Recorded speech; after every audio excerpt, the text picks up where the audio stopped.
Amazon Virtual Private Cloud, VPC, Peering Connections. A VPC peering connection is a networking connection between two VPCs.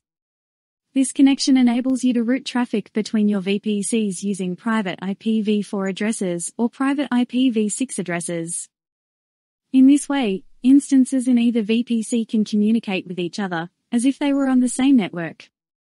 When creating peering connections, you aren't just limited to your own VPCs in your account, you can peer with VPCs located in different AWS accounts. Moreover, the VPCs can be in different regions, also known as an inter-region VPC peering connection. With this in mind, VPC peering provides a simple and cost-effective way to share resources between regions or accounts. Additionally, VPC peering connections help facilitate the transfer of data. This can be used in a variety of scenarios such as replication of data for data redundancy, or to promote communication within organizations with uses like a file-sharing network.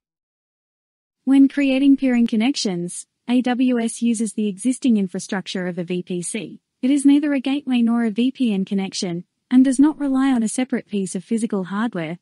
As a result, peering connections prevent problems such as a single point of failure for communication, or bandwidth bottlenecks. Peering connections also use the AWS backbone. Since traffic always stays on the global AWS backbone, and never traverses the public internet, VPC peering effectively reduces threats, such as common exploits, and DDoS attacks. Next we will examine how to establish a VPC peering connection between two VPCs. The first VPC will be our requester, and the second will be our acceptor. To establish a VPC peering connection, you do the following. First, the owner of the requester VPC sends a request to the owner of the acceptor VPC to create the VPC peering connection. Before we continue with the steps, it's important to note that VPC peering doesn't support all configurations.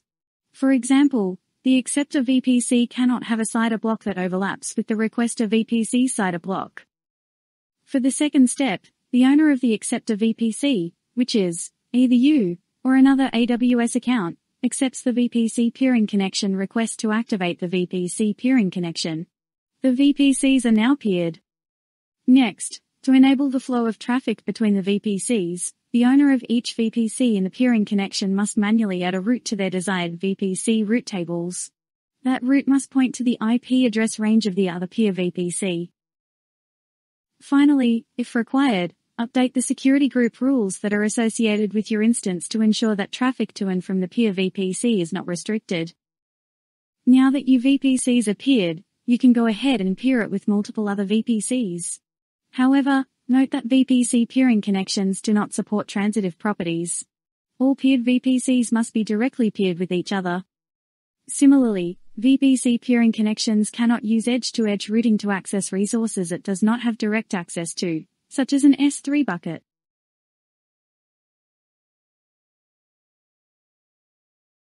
Private Cloud, VPC concepts. The following are some of the key concepts for VPCs.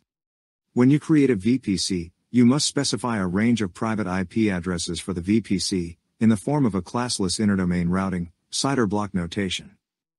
The allowed CIDR block size is between a /16 and /28. For example, this IPv4 CIDR block, 10.0.0.0/16 notation, when you write this out in 32 bits binary, you get the following. The number followed the slash symbol, in this case, 16. Means that the first 16 bits remains fixed.